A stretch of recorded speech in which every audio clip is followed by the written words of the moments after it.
अगर आप power star Pawan Singh के प्यार करते हैं तो भाई वीडियो को लाइक और चैनल को सब्सक्राइब जरूर करें। आपको बता दें कि नया गाना रिलीज हो चुका है पवन सिंह और काजल राघवानी का, जो कि बहुत ही शानदार होने वाला है। तो चलिए बिना किसी देरी के आज की वीडियो शुरू करते हैं। भोजपुरी सिनेमा के पावर स्टार पवन सिंह की आवाज़ और अभिनय के दीवाने करोड़ों की संख्या में हैं। भोजपुरी के दर्शक एक समय में पवन सिंह के साथ भोजपुरी के सुपरहिट बोल्ड अभिनेत्रियों में मोनालिसा, रानी चटर्जी, अक्षरा सिंह के नाम जोड़ा जाता था और वहीं पर स्मृति सिन्हा के साथ अब पवन सिंह का नाम जोड़ा जा रहा है। लेकिन आपको बता दें कि काजल राघवानी के साथ पवन सिंह का जोड़ा सुपरहिट रहा है।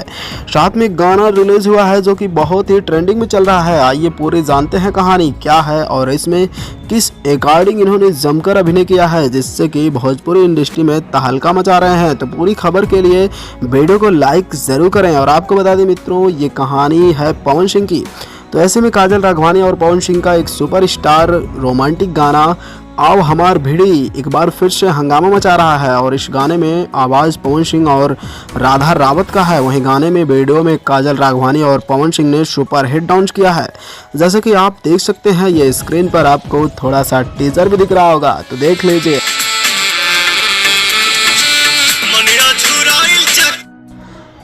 तो भाई टीजर आपने देख लिया, वीडियो कैसी लगी? अब एक बार तो वीडियो को लाइक और चैनल को सब्सक्राइब कर ही दो भाई। मिलते हैं नेक्स्ट वीडियो में।